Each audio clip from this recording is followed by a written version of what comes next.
Welcome back this Wednesday morning. As summer travel ramps up, I want to take a closer look at how the current political culture may be impacting tourism here in the U.S.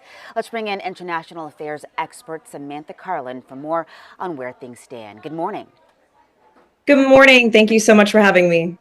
Thank you for being here. Samantha, I want to ask you first to start with the data here because international travel has experienced a decline in the first part of this year, a potential loss of billions of dollars. So how should we be thinking about that as we get into the thick of the typically busy summer travel season?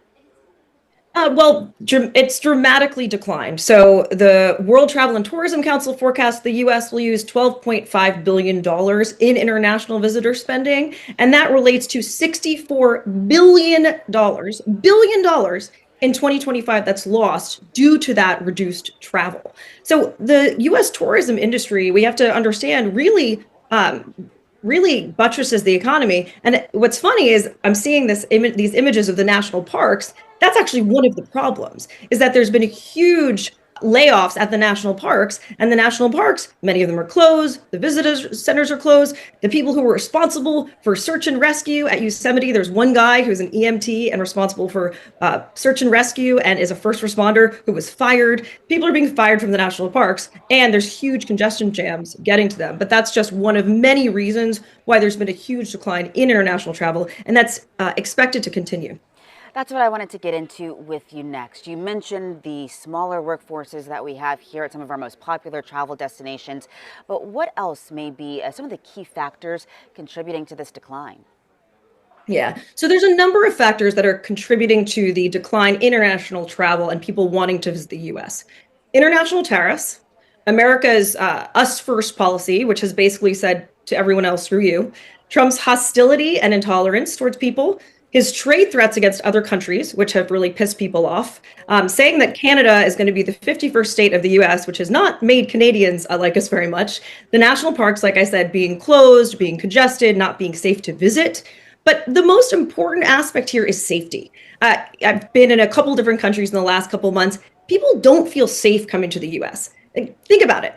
You're going on vacation, you pack your kids up, you spend a bunch of money, you're taking time off work. You want to go somewhere where you are welcomed with open arms, where you feel safe, where people say, come here, spend your money, we like you. And what's happening is that people are being strip searched, denied entry. Their phones are being searched. Some of them are being disappeared into black holes for days at a time. I mean, these stories are traumatic. People who are legal residents, who have valid visas, who are being taken suddenly at the border, put into kind of quote unquote black holes without even being able to contact anyone and say, hey, I've been detained by US Customs and Border Protection, being shackled, humiliated. I mean, the stories at the US border are really, they're traumatic. And imagine if you had your kids, how traumatic and traumatizing that would be for your kids. Why would people want a vacation here?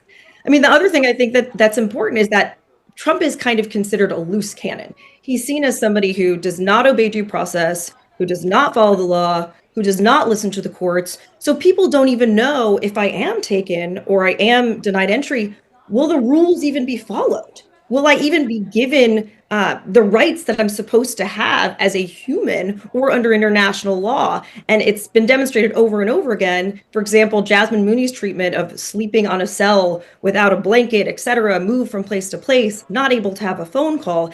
It's been demonstrated over and over again that Trump does not obey international law, domestic law, and he doesn't care about people's rights, and he doesn't care about how they're treated, especially non-Americans, especially LGBTQ people, trans individuals, and people of color, unfortunately. Okay, Samantha, that kind of leads me to what I wanted to ask you about next. Obviously, this is June. We are celebrating Pride, International Pride, but at the same time, we know those LGBTQ plus rights and trans rights continue to be at the heart of our American culture wars. So right now, are you seeing maybe other countries looking at this and trying to capitalize on marketing to travelers who would typically want to come to the U.S. to celebrate Pride? Oh, absolutely. I mean, countries are saying, hey, you don't want to go to the US? You can come here. We'll welcome you with open arms. We don't care if you're LGBTQ, this nationality, whatever. Like, come in and spend your money. I don't know specifically for Pride, but what I will say is that LGBTQ advocates are warning people do not go to the United States right now. They do not care about you, and there may not even be basic services for you. So, a couple things here. One is that at the beginning of this year, on day one, Trump said there are two genders in the U.S., male and female. So that means if the State Department is no longer issuing passports with an X or non-binary. So if somebody comes to the U.S. from a country where they recognize more than two genders, are they allowed entry? What happens there? Or if they have their biological gender, but they're now a man and they were a woman, are they denied entry because they no longer look like that? The other thing is they're saying don't go to states like, for example, Florida, where Ron DeSantis has banned gender affirming care for kids. One reason for this, they're worried that they're going to be discriminated and harassed. They're worried that they won't even be able to find a bathroom because it said you can only go to the bathroom that has your biological sex. I mean, people are really worried. The LGBTQ community is really worried about being harassed, being discriminated, being denied entry. Trans people have seen a huge attack from the US administration. So why would they care about international LGBTQ people when people right here in DC are scared to go to Pride, who are American citizens, and they are afraid to go to Pride in Washington, and they are Americans? Why would an international person who's LGBTQ feel comfortable coming to DC if somebody who lives in Washington who's gay does not feel comfortable? I mean, that is a really, really scary state of affairs. Samantha, let's zero in on Houston if you don't mind. A lot of people may not think of this as a tourist town, but according to the Houston Chronicle, we welcomed more than 1 million overseas visitors in 2024, which was a 15% increase from the previous year. So what kind of impact should cities like ours expect to see considering this national decline? Well, Houston in particular gets a lot of its visitors from Mexico. Mexicans come, it's right across the border, they spend lots of money, they go home. So there's been 73,000 less people from Mexico coming from January to February 2025. The airports in Houston are reporting between a 4% decrease and a 15.7% decrease in international visitors to Houston airports. So you're already seeing the effect. The other thing, again, to consider is national park closures. Big Bend National Park in Texas has seen huge congestion and you're not able to get into the park. The Hot Springs National Park in Arkansas, which is also visited very frequently and is actually the closest national park to Houston. Now, I think the visitor center is closed Tuesdays and Wednesdays and potentially Thursdays. So the visitor center and the museum is closed. And things like trail maintenance aren't happening. The bathrooms aren't being cleaned. People are saying, bring your own toilet paper and satellite in case you get lost, because no one's going to look for you. So I think that the effect it's already showing in places like Houston. But what really saddens me is that in a lot of small towns that are tourist destinations, the tourist shops are not Walmart. They are mom and pop shops. They are small, locally owned businesses that don't have huge returns.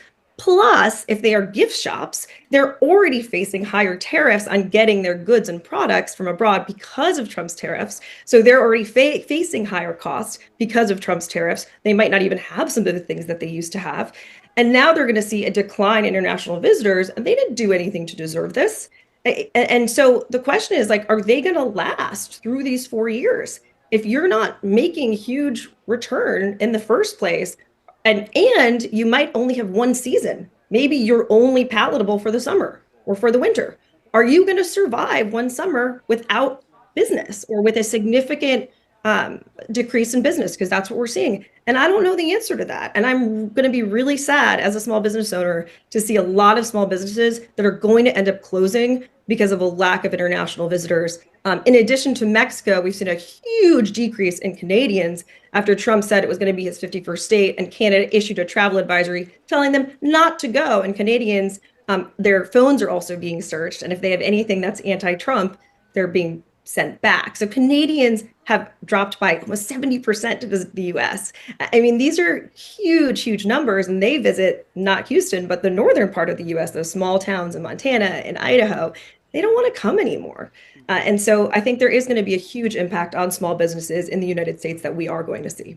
Yeah, we're thinking significant long and short-term impacts as well. Samantha Karlin, we appreciate your time and your expertise this morning. Thank you.